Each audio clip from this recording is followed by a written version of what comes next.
Where do you see America going at this time, and in the situation we are in, with the kind of leadership we have at this particular moment, because it affects the rest of the world? Not a question about it. Would you kindly say something about that? Oh, I would surely say something about that. I must admit to you that the day after Trump was elected president, I sat and thought, how am I going to continue to live? He wants the opposite of everything I believed in and fought for. That Obama was really my president, no question. And I felt so strongly about American democracy growing and moving in the direction it meant to from 250 years ago. What I said then was, I have to believe in the structure of democracy, that within this structure we have built in enough systems so that if we get too far out of hand, the system will stop it. Well, Mr. Mueller has done an incredible job. He must keep silent, so we don't even begin to know what he knows. And I can't wait to hear. What we see, meanwhile, is the degradation of the democracy we all believed in and everybody came to America to find. We see the lack of care and concern or interest for 100% of the people here. The breaking of the rules that became regulations to protect the planet. And I don't even have to go through the list, but on every corner, what we see now is exactly the opposite of the basis of democracy, which was for all, that we rule ourselves together, that we work together as a group, that we are committed to us, not me and you. What do I think about the future? I still have to believe.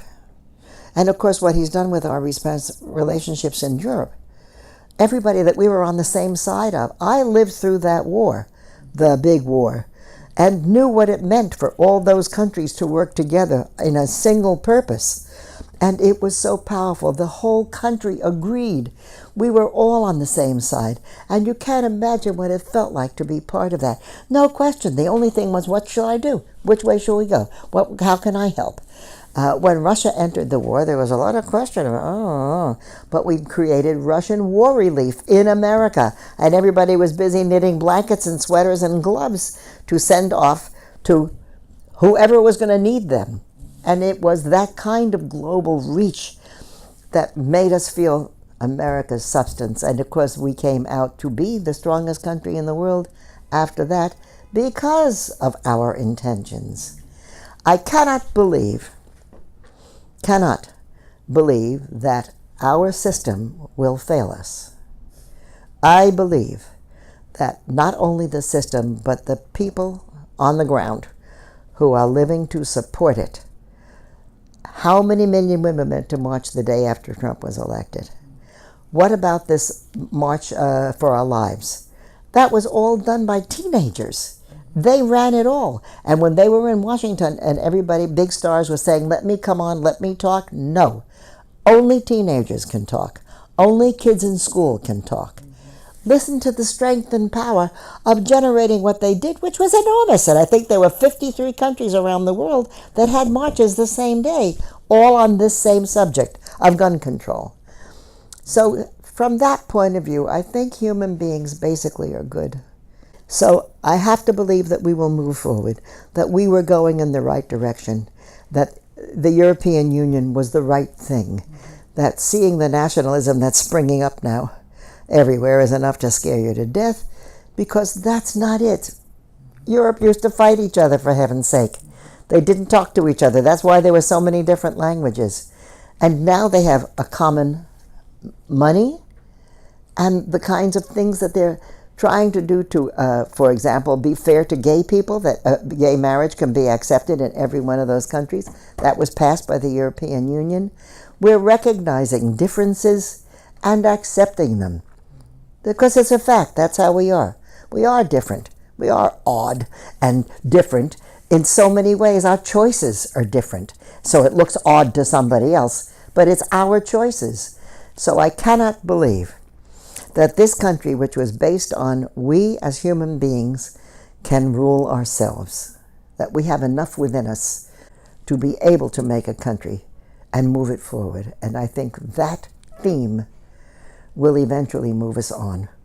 We will move out of the way those people who are so blind to what is the best in us, what is the most peaceful, what is the most joyous in us, what we can learn from each other. You know, to go to a wedding of another country and dance the dances and meet everybody and see the wonderful costumes. We all love that. We don't sit there and say, ugh, what are they wearing? Curious. So, in a long answer to your question, No, it was. I think we're moving forward. No, my friend, this is exactly how I knew you would answer that more or less I knew it. But the thing. I spent a lot of time in my earlier years traveling to foreign countries to teach them how we do business.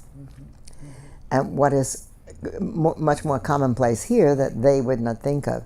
And remember going to England, and in England they were saying, I'll tell you what we don't like Americans. The very first thing you do is say, how are you, Alicia?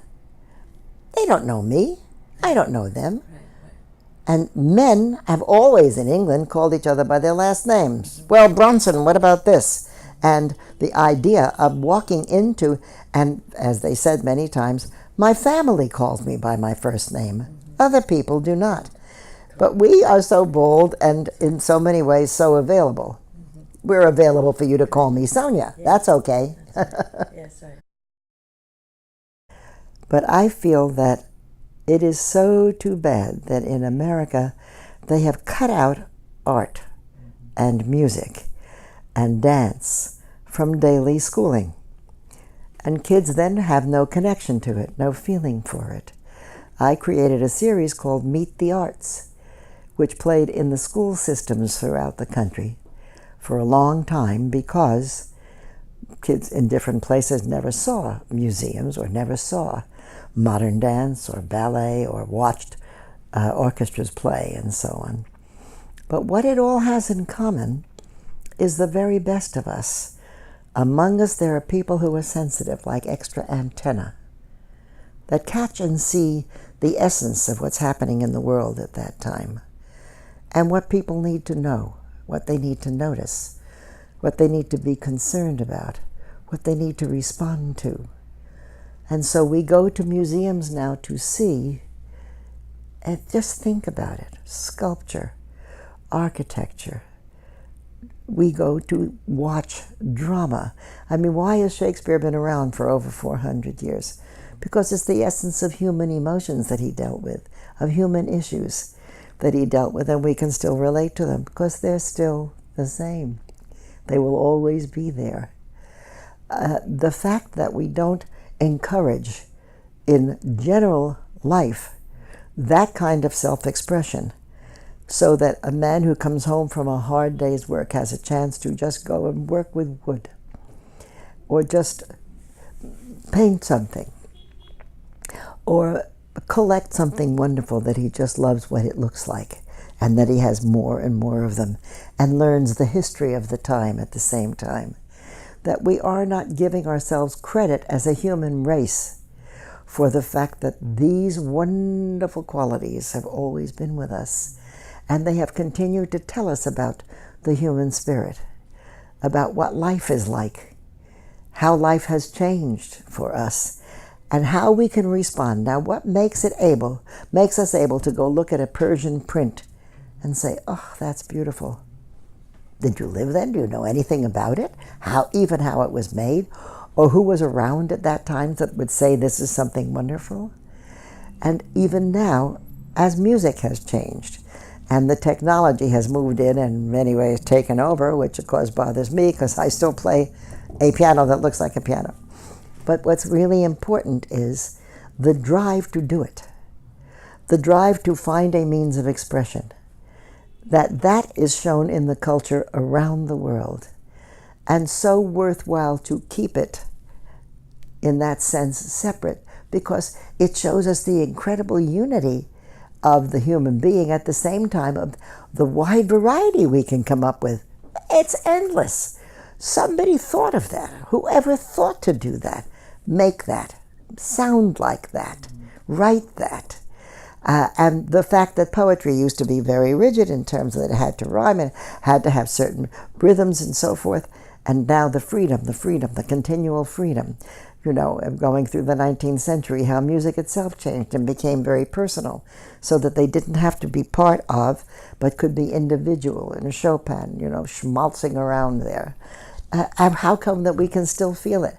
Because those same feelings exist continually. When you get born with all of it. And to avoid culture, to not recognize not just the charm and amazement of it, but how much it says, how encouraging it is, how interesting to know, they came up with that kind of a thing, but we were doing this. I've never thought of looking at anything like that. And how it permeated. That Greek architecture, they keep making everything that looks like a government building. Of course, until now architecture has gone in new places because we're allowing people's minds to go where they want to go instead of within the rules. Isn't that encouraging for us to think we could solve anything? Look what's happened even what's happening in terms of cancer.